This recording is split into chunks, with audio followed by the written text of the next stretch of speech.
আসসালামু আলাইকুম আরহামতুল্লাহি আবরকাতুহু। আশা করছি বন্ধুরা আপনারা সকলেই ভালো আছেন। এখানে দেখতেই পাচ্ছেন আমি এখানে সব রকম মশলা দিয়ে দিয়েছি মটন বিরিয়ানি বানানোর জন্যে। এভাবে বানিয়ে খেলে কিন্তু বেশ ভালো লাগে। তো দেখুন আমি বড় বড় সাইজের মটন কেটে নিয়েছি। এই মটনগুলো আমি মশলার ভিতরে এভাবে মাখিয়ে নিচ্ছি এখন। তারপরে আবারও দিয়ে দিচ্ছি, ভালো করে মিক্স করে রেখে দেবো 1 থেকে 1.5 ঘন্টার মতো। রাখার পরে আমি কিছু পেঁয়াজ কেটে নেব। এখন আমি পেঁয়াজ কেটে নিচ্ছি।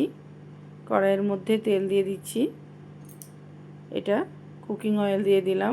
তো পেঁয়াজগুলো এবার দিয়ে দিচ্ছি। তেলটা যেহেতু গরম হয়ে গেছে, এখন আমি কুকারের মধ্যে আলু চাপিয়ে দিয়েছি।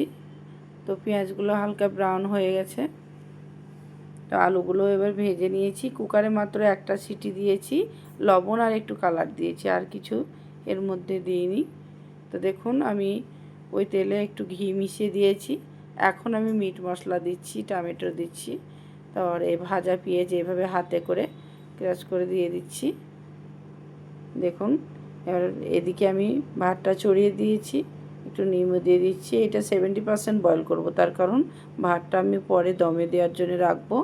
তো দেখুন সব কিছু রেডি করে নিয়েছি। এখন আমি ভাতটা রেডি করে নিচ্ছি। দেখুন একটু কালার দেওয়ার পরে কিন্তু আমি পেঁয়াজগুলো দিয়েছি বেরেস্তা, তারপরে আলু দেওয়ার পরে মাটন দিয়েছি, তারপরে আবার লেয়ার দেব ভাত। তো ভাতের পরে তারপরে এখন আমি কালার দিয়ে দিচ্ছি, আবার পেঁয়াজ দিয়ে এরপরে আলু দিয়ে দিচ্ছি, তারপরে আবার মটন দিব।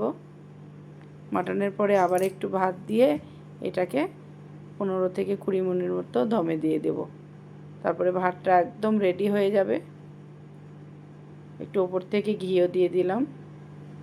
এখন আমি খুলে দেখিয়ে দিচ্ছি, এটা আমার দাদাকে পাঠিয়ে দিচ্ছি। মাংসটা বেশ নরম হয়েছে, খেতে কিন্তু অনেক ভালো লাগবে।